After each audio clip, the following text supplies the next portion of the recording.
할렐루야. 참 좋으신 주님의 은총과 평화가 오늘도 우리 가운데 함께 계시기를 주의 이름으로 간절히 축원드립니다.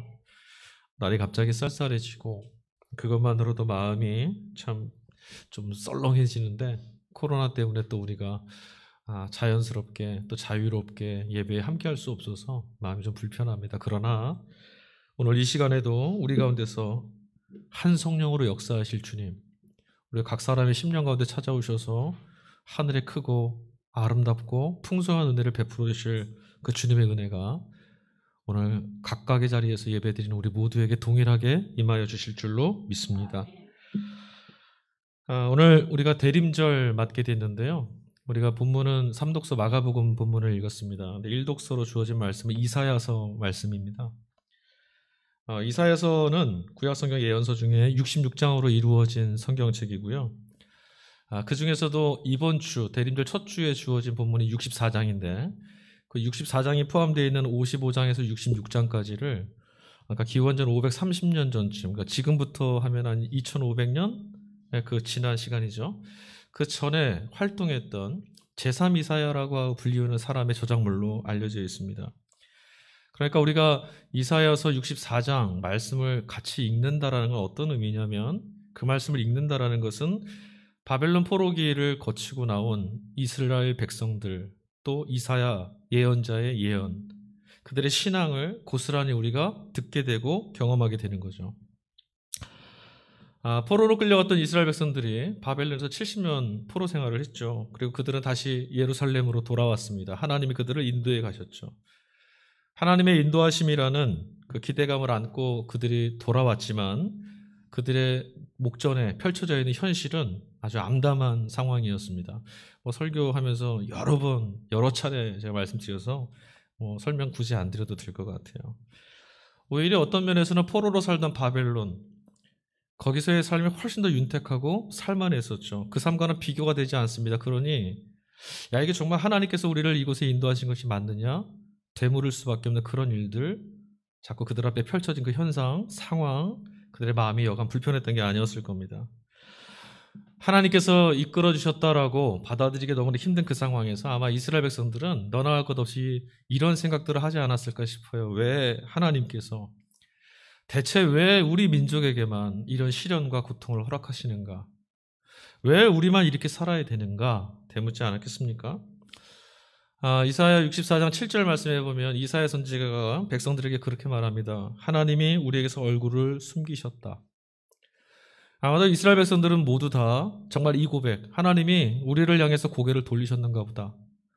우리를 바라보시던 그 평온하고 인자하신 그 표정, 그 얼굴을 우리에게서 돌리시고 우리를 향한 관심과 사랑을 끊으셨는지도 모르겠다. 그런 마음을 매일매일 고스란히 경험하는 그런 시간이 그들 앞에 펼쳐져 있었을 겁니다. 그런데 여러분, 예언의 말씀을 전하는 선지자 이사야는 그런 백성들의 신앙, 그 부침의 자리를 인정하지 않습니다. 그러니까 이사야는 하나님이 우리를 버리셨다거나 우리를 외면하셨다, 그런 불신과 회의를 거절합니다. 이사야는 고스란히 하나님이 아직도 우리를 붙들고 계시고 그만이 우리의 구원이시다라고 큰 소리로 외치기 시작합니다. 그의 눈에는 오늘 이스라엘의 현 주소가 그들의 삶이 오늘 이렇게 처참한 광경, 하나님이 인도하신 거라고 믿을 수 없을 만큼 버려진 것 같은 이런 삶이 하나님께서 우리를 버리셔서 그런 것이 아니라 우리가 하나님께 등을 돌리고 우리가 하나님의 백성답게 살지 않아서이다라고 이사야는 말합니다. 여전히 이사야의 눈에는 하나님은 전능자이시고 창조주이시며 이스라엘의 구원이시고 이스라엘의 반석이시며 이스라엘의 소망이셨습니다.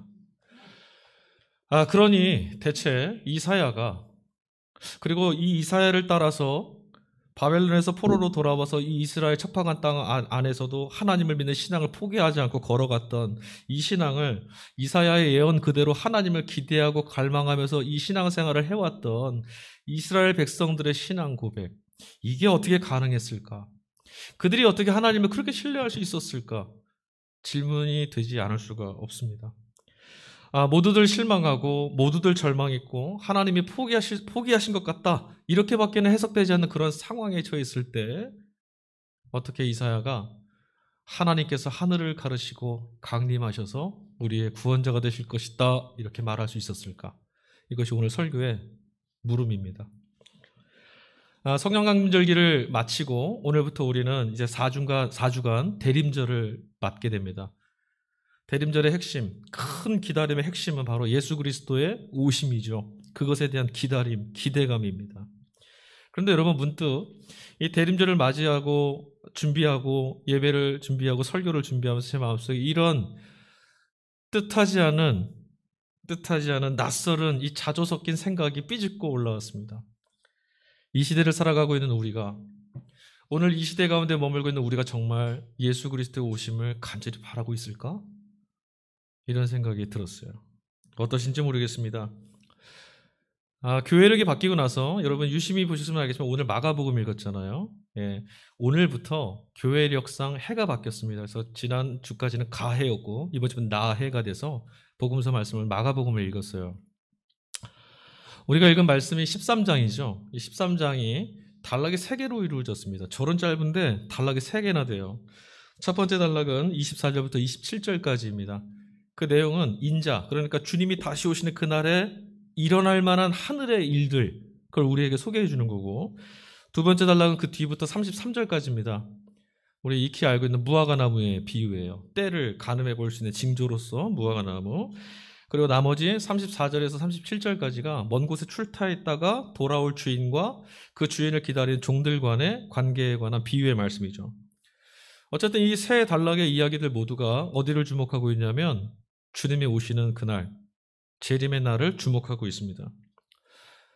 오늘 성서일과 독서, 1독서로 주어진 이사야 본문이나 2독서로 주어졌던 고린도전서 말씀이나 그리고 3독서로 주어진 오늘 우리 같이 읽은 봉독한 마가복음이나 참 어렵습니다.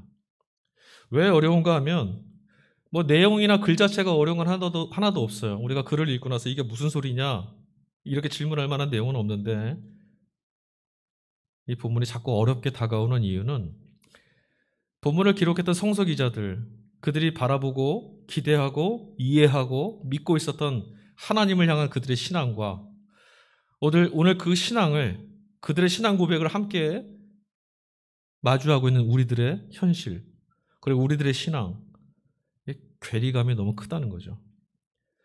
사실 우리는 본문 말씀을 읽으면서 하나님을 향한 그들의 신앙이 정말 칭송받을 만하다라고 함께 마음을 고양시키긴 하지만 이게 우리 삶에도 고스란히 그렇게 실감나지는 않는다라는 게 문제입니다. 그래서 저는 사실은 이 설교 말씀을 준비하면서 이 말씀을 읽으면서 마음이 좀 불편했습니다. 편하지가 않은 거예요. 어떻게 해야 우리 성도님들의 삶에 이들의 신앙의 고백이 아멘 그렇습니다. 우리도 그렇습니다. 저들의 하나님을 향한 기대가 아멘 그렇습니다. 우리도 주님을 기대합니다라는 이해로 전달될 수 있을까? 이게 마음은 원인데 그게 잘 안 되거든요. 여러분 예수님이 이 땅에 오신 지 벌써 2000년 됐죠. 2000년이라는 시간이 지났어요. 엄청 긴 시간입니다. 예수님이 이 땅에 온 땅의 구원자로 하나님이 보내신 메시아로 이 땅에 오셨습니다. 그런데 여러분 그럼에도 불구하고 여전히 세상은 바뀐 게 없는 것 같죠. 그뿐입니까? 우리 개개인의 삶에도 여전히 동일하게 반복되어지는 사람들이 늘 똑같은 것처럼 우리에게 찾아옵니다. 계속해서 닥쳐오는 시련, 고난, 아픔, 절망, 세상 곳곳에 우리가 고개만 돌리면 어디서든 쉽게 발견할 수가 있죠. 사라지는 것이 아니라 오히려 더 강화되는 것 같은 악의 득세함. 그런 틈바구니 속에서 우리들의 믿음은 자꾸만 흔들리고 오늘 주님 앞에 나오기 전까지 사실 솔직히 말씀드리자면 우리는 믿음의 길 가운데 휘청거릴 때가 참 많았었습니다. 예수님이 과연 온 땅의 구원자이시냐, 하나님이 보내신 메시아가 맞느냐라는 회의와 함께 이스라엘 백성들 그들이 서 있었던 그 자리에 되뇌었던 푸념처럼 하나님이 과연 우리를 돌보고 계실까? 하나님이 우리를 향하신 그 고개를 돌리신 건 아닐까 하는 이런 아픔이 그렇게 되묻고 싶을 만큼 힘든 시간이 우리들에게 펼쳐져 있었죠. 그리고 여러분들은 그런 시간을 지금 지나오셨습니다. 마가복음 말씀을 조금 더 깊이 좀 봐보죠. 첫 단락, 인자가 오시는 그날에 하늘에서 이뤄질 만한 그런 일들 소개가 돼 있어요.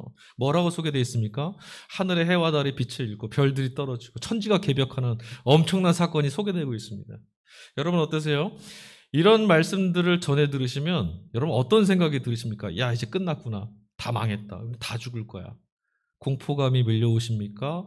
두려움이 밀려오십니까? 아니면 그래 다 끝난 거야. 체념해버리는 그런 마음이 혹시 일어나지는 않습니까? 어떠세요? 이런 말씀 자꾸 들으면 마음이 막 움츠러들지 않으세요? 결론부터 말씀드릴게요. 그리스도인이라면, 예수님을 신뢰하고 하나님을 전적으로 믿고 따르는 이들이라면 이런 말씀을 들을 때 기대감이 생기셔야 합니다. 성서 기자도 지금 그 얘기를 하고 있는 거예요. 어떤 얘기를 하냐면 야, 다 망하게 됐으니까 다 끝난 거야. 이걸 말하는 것이 아니라 세상을 지금까지 뒤덮고 있었던 고통과 절망과 아픔, 죄와 죽음의 권세, 우리가 벗어나지 못해서 따르고 노예처럼 따라가야만 했던 그런 모든 일들이 다 폐기되고 하나님이 열어놓으시는 새로운 세계, 하나님이 이끌어가시는 복된 세계가 펼쳐질 것이다. 한 번도 경험해 본 적도 없고 한 번도 상상해 본 적도 없는 일들을 하나님이 끌어오실 것이다. 이걸 얘기하는 겁니다. 그러나 여러분, 사랑하는 성도 여러분, 성경을 통해서 종말에 관한 기사를 읽으실 때 적어도 주 안에 있는 주님이 주신 믿음을 갖고 계신 여러분이라면 할렐루야, 나는 이 날을 소망합니다. 이 소식을 전해주신 참으로 감사합니다. 이런 믿음이 있기를 간절히 소망합니다. 두 번째 단락은 무화과나무의 비유라고 그랬죠. 내용은 아주 간단합니다. 무화과나무를 이렇게 봤을 때 연한 가지가 올라오고 잎사귀가 열릴 때쯤 되면 여름이 오고 있구나, 누구나 알 수 있다, 이런 말씀이에요. 그것처럼 인자, 주님이 다시 오시는 그날에 누구나 주의를 기울여서 바라보면 그날이 없는 것이 아니라 지금 오고 있는 중이었구나라는 것을 알 수 있을 만한 징조들이 있다라는 거죠. 그런데 말씀을 잘 많이 보시면 32절 말씀에 딱 가보면 우리가 조금 낯설을 수 있는 표현이 하나 있어요. 모순같이 들리는데, 징조가 있어서 누구나 알 수 있다, 이 말씀을 하신 다음에 그러나 그날과 그때는 천사들도 모르고 아들도 모르고 아버지만 아신다, 하나님만 아신다, 이런 말씀이 있어요. 이게 뭔 말입니까? 누구나 보면 징조를 알 수 있다고 말해놓고 뒤에는 그러나 때는 알 수 없다. 이건 모순이 아니죠. 이 말씀은 아들도 모르고 천사도 모르고 하나님만 아신다는 이 말씀은 결국 무슨 말씀이냐? 구원하심은 하나님께만 속해 있는 거다. 하나님의 전적인, 하나님의 배타적인 역사, 그게 바로 구원이라는 것을 말씀하는 거예요. 그러니까 우리가 거기다 대고 하나님 언제입니까? 왜 이 날입니까? 저 날입니까? 할 권세가, 권한이 하나도 없어요.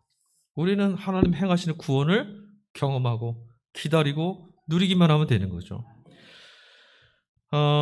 흥청만청 사는 사람들 우리 주변에 많이 있는데, 여러분 그런 사람들 보시면 어떤 생각 드세요?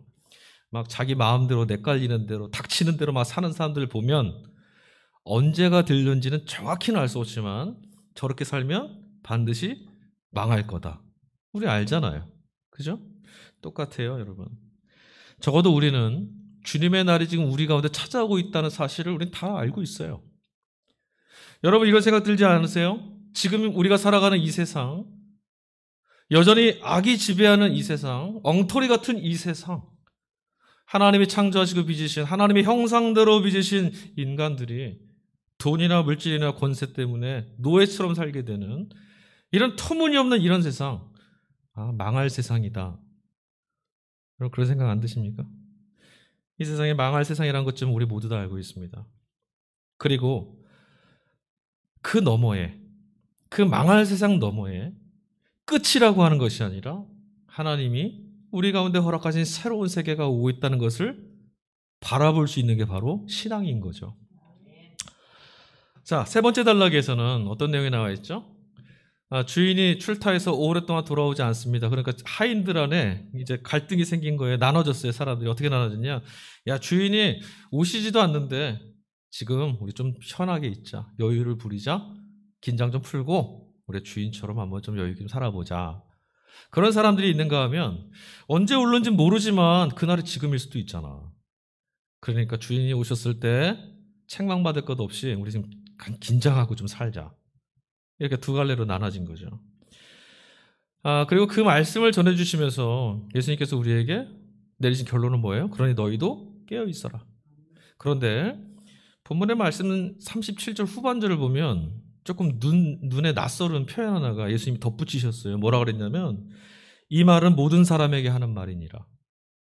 모든 사람에게 하는 말이니다. 그러니까 여러분 한번 생각해 보세요.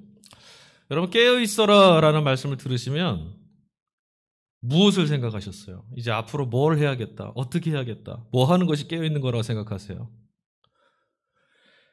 예수님께서 지금 분명히 말씀하셨어요. 이것은 모든 사람에게 하는 말이니라.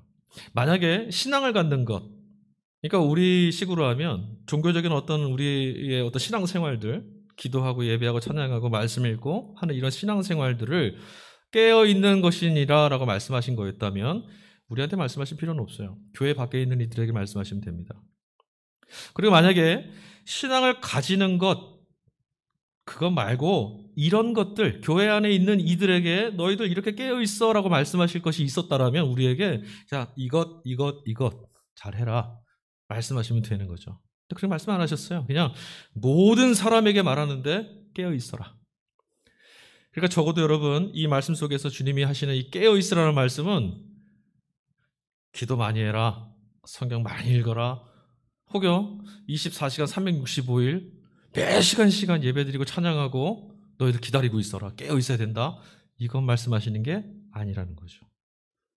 여러분 그럴 때 오해는 하지 마세요. 야, 기도도 하지 말고 성경도 보지 말고 이거 하지 말라는 게 아니라 이건 마땅히 하는 생활이고요. 주님이 특별히 종말의 때 주 오실 날들을 기다리면서 깨어 있어라 했던 그 대상이 아니라는 거예요. 여러분 사실 우리가 아무리 열심히 한다고 해도 잠들지 않고 늘 예배드리고 늘 기도하고 할 수는 없죠. 그것이 솔직한 것 아니겠습니까? 그러니까 그거 아니에요. 그럼 도대체 깨어있으라는 그 말씀은 도대체 무엇일까? 우리도 종말론자들이나 광신자들처럼 삶을 내팽개치고 산으로 들어가야 되는 것, 그거 말씀하는 걸까요? 그거 아니라는 겁니다. 그럼 도대체 무엇일까? 오늘 말씀의 핵심이 깨어있으라 이거였거든요. 자, 깨어있으라는 주님의 말씀을 이해하려면 우리가 이렇게 생각하면 좀 쉬울 것 같아요. 반대로 한번 생각해 봅시다. 눈을 감고 있는 것 혹은 졸고 있는 것, 이것이 무엇인지를 좀 알면 반대로 뒤집어 생각하면 쉽거든요. 여러분 잠이 오거나 잠이 들 때 여러분 우리 안에 어떤 변화가 생기죠? 감각이 좀 둔해지고, 그렇죠? 그리고 인식이 정지되고 뭐 이런 상태에 빠지게 되잖아요. 그리고 또 비슷한 말이 하나 있는데 눈이 멀었다, 이거와 같은 표현이에요. 눈이 멀게 되면 아무것도 제대로 분간을 못 하잖아요. 쉽게 한번 설명해 볼게요. 사랑에 빠진 어떤 두 사람이 있을 때 우리 그들을 보고 뭐라고 말하죠? 야, 사랑에 빠졌다, 사랑에 눈이 멀었다, 이렇게 말하잖아요. 또 이런 사람도 있습니다. 범죄를 저질렀다가 붙들려온 사람들이 있어요. 그런 사람들이 뭐라고 말합니까? 내가 눈이 멀었던 게 틀림없습니다. 그리고 후회를 하죠. 그러니까 눈이 멀었다, 이 말 뜻은 뭐냐면 사랑에 빠진 사람들은 그 사람 외에 다른 사람들을 마음에 두지 않았단 말이고, 범죄를 저질렀다가 잡혀온 사람들은 어떤 것이냐면 공의와 법이 있다는 것을 마음에 두지 않았다라는 거죠. 그럼 뒤집어 보면, 그렇게 보면 깨어있다라는 것은 무엇이냐면 그 말씀은 지금 우리가 어디에다 마음을 담고 어떤 것들을 지향하며 살고 있는가, 이걸 질문하는 거예요. 깨어 있느냐라고 하셨던 주님의 말씀은 너희들은 지금 마음을 어디다 담고 살고 있느냐, 깨어 있으라라는 말씀은 너희는 어디에다가 마음을 담고 살아라, 이 말씀이거든요. 다시 한번 여러분 질문해 볼게요. 여러분 평상시에 주님이 다시 오시는 그날을 얼마나 마음에 담고 사셨습니까? 마음에 담고 있다면 아침에 눈을 떠도, 밥을 먹을 때도, 잠이 들 때도 그 생각을 하지 않으시겠어요? 여러분 코로나가 요즘 극심하잖아요. 예배 생각하고 하면 잠이 잘 안 와요. 그러니까 뭘 해도 야, 이거 어떻게 끝날까? 어떻게 예배를 드려야 될까? 제 마음속에 늘 그게 담겨 있어요. 똑같아요. 여러분들은 어떤 걸 마음에 담고 있으셨어요? 주님은 오늘 우리에게 주 오시는 그날을 마음에 담고 있느냐라고 질문하고 있습니다. 여러분 사실 우리는 주님의 재림, 이 대림절을 맞는 오늘까지도 주님의 재림을 그닥 크게 마음에 담지 않습니다. 기대감이 별로 없어요. 여러분 어떠세요? 야, 오늘 올지도 몰라, 이런 기대감이 여러분 안에 막 부풀어 오르고 있습니까? 그냥 작년에도 경험했던 대림절, 오늘 대림절 시작하나 보다. 어떤 분들은 대림절인지도 잘 모르시는 분들도 있고, 안타깝지만 이것이 사실이죠. 우리가 평상시에 마음에 품는 것들, 또 우리가 지향하는 삶을 들여다보면 이것은 아주 쉽게 드러납니다. 우리가 대림절, 주의 오심에 기대감이 없다라는 것이. 여러분 어떻습니까? 어디에다 땅을 사면 땅값이 오르고, 어떤 직장을 가면 돈을 좀 많이 벌고, 어떤 대학이 유능하고, 물가가 오를지 말지, 대출했던 이자가 오르는가 내리는가. 여러분 우리는 이런 것들을 마음에 많이 담고 있지 않습니까? 목회자의 목회도 똑같습니다. 예배당을 더 크게 짓고 보란듯이 펼쳐진 사역들, 사람들의 평가와 기대, 외적인 성장에 우리의 마음을 빼앗기기도 하죠. 더 크고 더 많이, 그리고 더 영향력을 행사하는 것, 더 편안해지는 것, 이것이 우리 안에, 우리의 마음에 가득가득 채워져 있는 것들입니다. 이것 외에 주 오심을 마음에 담고 계십니까? 주님이 재림하신다, 주 오시는 날이 다가오고 있다는 것이, 가까이 오고 있다는 것이 정말 우리 마음속에 지금 채워져 있다면, 앞서 말씀드렸던 우리 안에 지금 들어있는 생각들, 우리가 계속 할 수 있겠습니까? 그런 것들이 마음에 남아있게 될까요? 돈을 많이 버느냐 못 버느냐, 세상에서 인정받고 사느냐 안 사느냐, 주님이 오늘 오신다면 그게 무슨 소용이 있습니까? 여기에 마음을 빼앗기고 있다는 것은 반대로 말하면 우린 주님의 재림에 대한 기대감이 전혀 없다는 말이거든요. 부자나 가난한 사람이나 똑똑한 사람이나 아닌 사람이나 무식한 사람이나 아닌 사람이나 명성을 얻었으나 얻지 못했으나 심지어는 예수님을 잘 믿고 있나 아닌가, 이거와도 관계없이 우리는 모두 다 죽음 앞에서는 아무것도 할 수 없는 무능한 존재로서 다 똑같습니다. 다 똑같아요. 제 아무리 나아 보이고 제 아무리 자랑을 하고 어깨에다 힘주고 다녀도, 또 근심하고 걱정하고 살고 있어도 우리가 그 선상 앞에 놓여있다가 다 똑같습니다. 우리가 마음에 담고 있고 쫓고 있는 것들, 그것들이 우리의 내일을 지켜줄 수 없다는 거 우리 다 알고 있어요. 모르는 사람은 없습니다. 내가 이만큼 가면 내일을 약속해 줄 수는 없다라고 우리는 알아요. 그런데도 우리는 그걸 쫓고 있죠. 마음속에 그것을 가득 담고 있습니다. 반대로 망할 수밖에 없는 이 세상에서 우리를 구원하시기 위해서 찾아오시는 주 오심에 대해서는 우리 마음에 담지 않고 있습니다. 오랫동안 멀리 떠난 주인이 오늘도 안 올 거야, 근거도 없고 도대체 알 수 없는 이런 믿음에 우리는 사로잡혀서 살고 있습니다. 과연 지금 우리는 이 대림절 첫 주를 맞는 이 고난의 때 2020년 대림절 첫 주에 우리의 구주 되시는 예수 그리스도께서 다시 오시는 그날에 일어날 하나님께서 약속하신 그 놀랍고 위대한 사건 앞에 우리의 마음을 얼마나 담고 있을까요? 어떻습니까? 2020년 그런 기대가 우리의 365일 가운데 얼마나 많이 채워져 있었습니까? 아침에 눈을 떴을 때 주님 언제 오십니까? 깨어있음이 도대체 무엇일까? 이렇게 말씀드리면 아주 쉬울 것 같습니다. 다른 것에 시선을 빼앗기지 않고 오롯이 내 앞에 있는 그것에, 그 하나에 마음을 담아두고 있는 것, 그 마음이 흐르거나 사라지거나 깨지지 않도록 지켜내는 것, 그게 깨어있는 겁니다. 우리는 너무 자주 하나님이 지금 우리 곁에 같이 계신다는 사실로부터 마음을, 시선을, 눈을 잃어버릴 때가 많죠. 하나님이 여기 안 계신 것처럼 하나님을 송두리째 잃어버릴 때가 많이 있어요. 수고함이 많고 염려함이 많고 세상이 이야기해줘 가르쳐준 것들에 대한 갈급함이 우리 안에 많이 있어서 하나님을 향한 마음이 자꾸 깨지고 쪼개집니다. 일상이 과잉이 되어 있어요. 여러분 하루하루가 너무 복잡하지 않으십니까? 붙잡아야 될 것도 너무 많고 지켜야 될 것도 너무 많고 주님 아닌 다른 것들이 너무나 복잡하게 우리를 몰아세우지는 않습니까? 하나님께 드리는 우리의 기도를 들어보면 금방 알 수 있죠. 이것도 저것도 저런 것도. 오늘 이 독서로 주어진 말씀이 바울이 고린도 교회에 써보냈던 첫 번째 편지 고린도서 1장 말씀입니다. 거기에요 되게 유난히 아주 독특한 표현들이 좀 많이 들어있는데 4절부터 7절까지 바울이 했던 표현을 제가 좀 읽어드릴게요. 너희에게 주신 하나님의 은혜로 말미암아 너희가 그 안에서 모든 일 곧 엄정과 모든 지식에 풍족함으로 너희 중에 그리스도의 증거가 견고하게 되고 너희가 또한 모든 은사에 부족함이 없고. 야, 참 대단한 교회 같아요. 부럽지 않으세요? 바울이 지금 고린도 교회를 향해서 편지를 써보내면서 그들에 대한 기대와 칭찬을 그 편지 앞머리에 가득 담아 놓았습니다. 놀랄만한 교회입니다. 대단해 보입니다. 그런데 조금 의아하죠. 왜냐하면 바울이 이 고린도 교회에 편지를 써보냈던 목적이 교회를 지금 칭찬하려고 했던 것이 아니었거든요. 사실은 이 고린도 교회는 칭찬받을 만한 게 전혀 없었습니다. 바울이 이들에게 편지를 쓰려고 펜을 잡았던 목적은 엉망진창처럼 깨져버린 이 교회를 권면하기 위해서 편지를 쓴 거예요.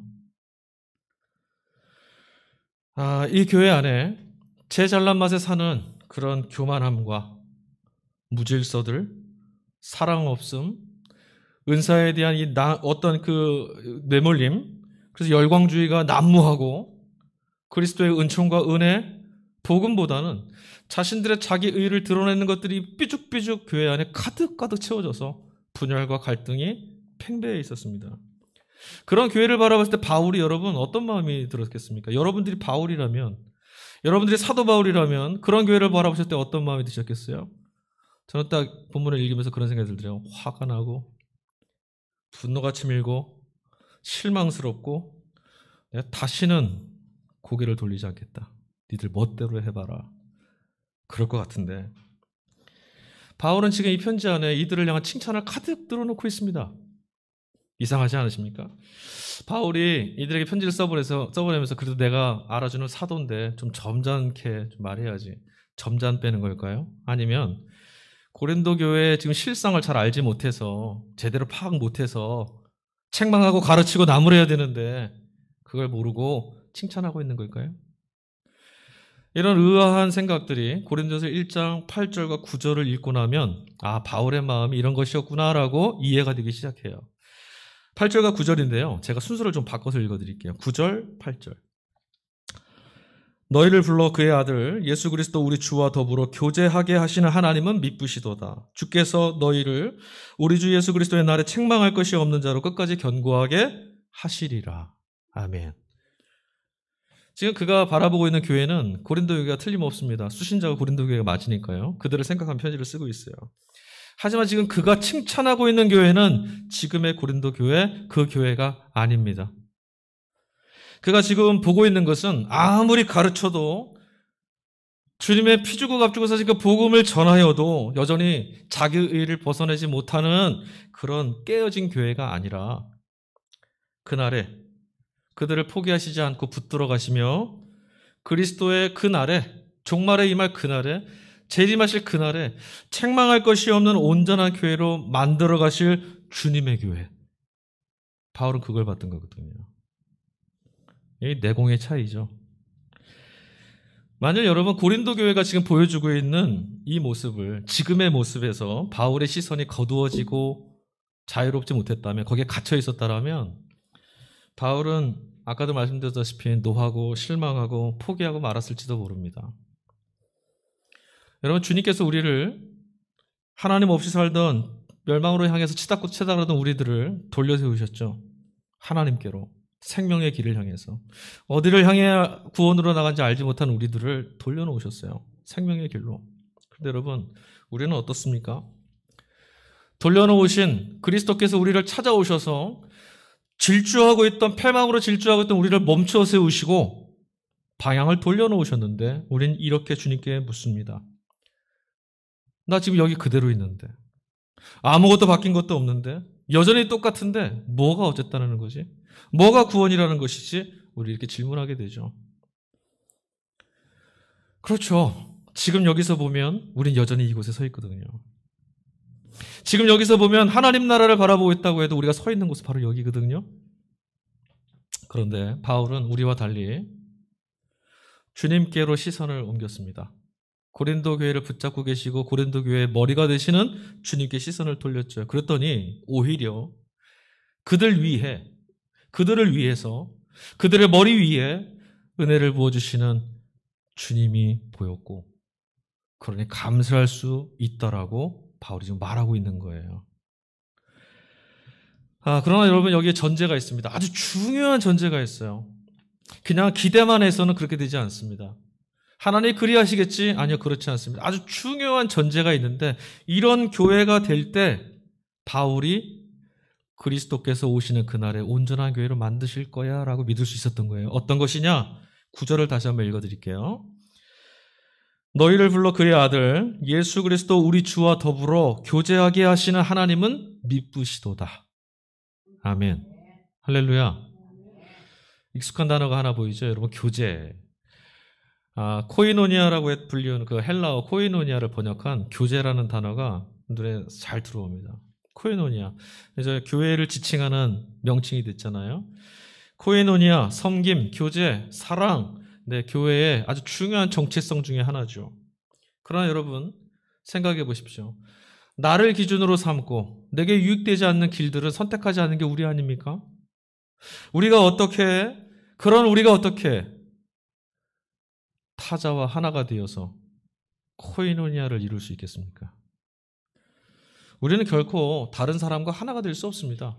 그런 척은 할 수 있지만 내 마음은 그와는 남극과 북극만큼이나 다르게 있죠. 이해가 되지 않고 마음에 들지 않습니다. 그런 건 사실 불가능한 얘기입니다. 여러분, 어딜 가셔도 온전한 교회 공동체 하나가 한 몸을 이룰 수 있는 교회, 우리는 그거 못합니다. 정의를 내릴게요. 불가능합니다. 그럼 이제 끝날까요, 우리? 우리가 하나의 교회가 될 수 있는 길이 있습니다. 그럼 바로 오직 예수 그리스도라고 하는 교집합 때문에 가능한 겁니다. 그가 우리 사이를 남과 북처럼 갈라져 있는, 아무리 넓게 아무리 멀게 동과 서로 갈라져 있어도 그분은 능히 채우실 만큼 풍성하셔서 갈라진 곳곳마다 하나로 채우시거든요. 그 교집합이 결국은 생명을 잉태하게 하고, 그 교집합의 결국은 만물을 충만하게 하는 그리스도의 몸이 될 수 있도록 역사하는 겁니다. 그러니까 예수 그리스도를 빼놓고는 아무것도 성립할 수 없는 거죠. 바울이 그래서 얘기한 거예요. 9절에 뭐라 그랬어요? 우리 주 예수 그리스도 우리 주와 더불어 교제하게 하셔. 누구와 교제하는 거예요? 그리스도 예수 우리 주와. 책망할 것이 없는 온전한 교회가 이루어지기 위해서 가장 중요한 것은 예수님과의 교제입니다. 제가 1년 365일 앞으로 몇 년간 여러분들 앞에 설교를 할지는 모르지만 제가 드릴 수 있는 설교를 다 모아서 공통적으로 하나만, 주제가 뭐냐? 이것밖에 안 남습니다. 우리가 해야 될 것도 이것이고 우리가 해야만 하는, 할 수 있는 것도 이것밖에 없습니다. 예수 그리스도와의 교제. 그것이 바울이 보았던 교회의 영광이 이루어지는 그날, 그거 가능하게 하는 거였죠.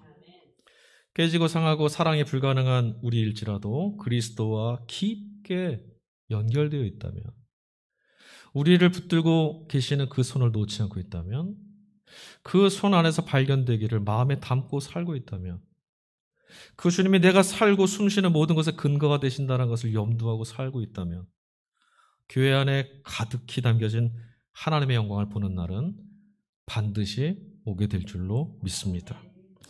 문제는 주님께서 눈에 보이시지 않는다는 거죠.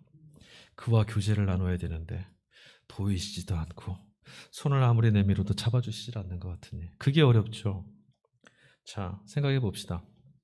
그럼 우리는 주님과 어떻게 교제를 하고, 그리함으로 어떻게 온전한 교회가 되고, 그리함으로 어떻게 온전한 성도가 되겠습니까? 깨어있으라는 말씀을 다시 한번 기억해 보십시오. 깨어있다라는 것이 뭐였죠? 기대하고 마음을 두는 것이라고 말씀드렸어요. 내 마음속에 담아두는 것. 다른 것에 대해서 마음을 두지 않고 닫아버리고 오직 그것만을 의지하고 의존하는 것. 이게 마음을 담아두는 거거든요. 그러니 예수 그리스도와 교제를 나눈다는 것을 저는 이렇게 말씀드릴 수 있을 것 같아요. 일상의 모든 삶에서 우리 입에 이렇게 터져나오는 겁니다. 주님이 계시니 괜찮아. 이거예요.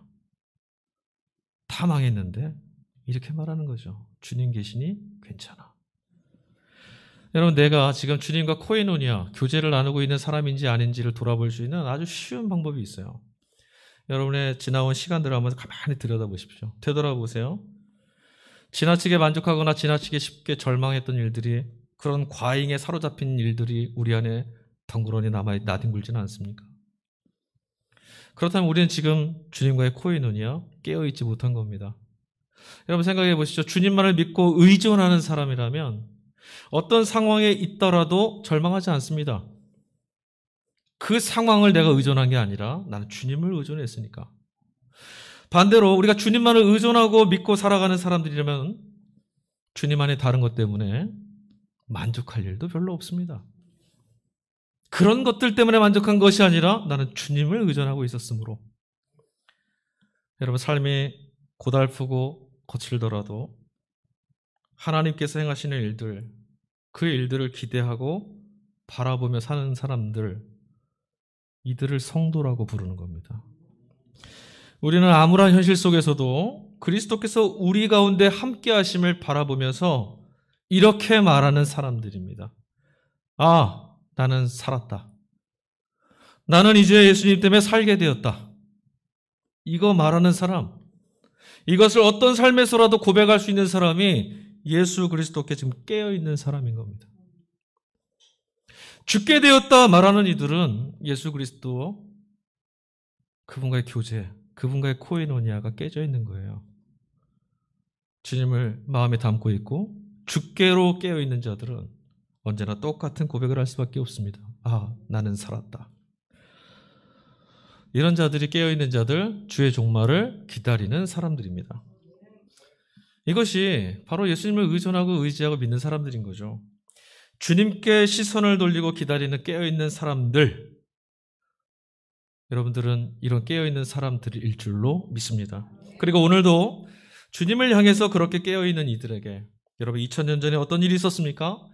하늘에서의 영광이 땅 위에 평화로 임할 것들을 그런 엉터리 같은 시대 한복판에서도 포기하지 않고 하나님이 그 일을 우리 가운데서 이루실 것들, 그 끈을 붙잡고 있었던 요셉과 마리아, 목자들과 동방박사들, 그들 안에 하나님의 날이 임마누엘 하지 않았습니까? 이처럼 오늘 이 시간에도 그리스도 예수와의 코이노니아, 그분 안에서 깨어있는 우리들에게 주님은 그 삶 가운데 임하여 주실 줄 믿습니다. 깨어있는 이들에게는요, 여러분, 종말은요, 두려움일 수가 없습니다. 왜?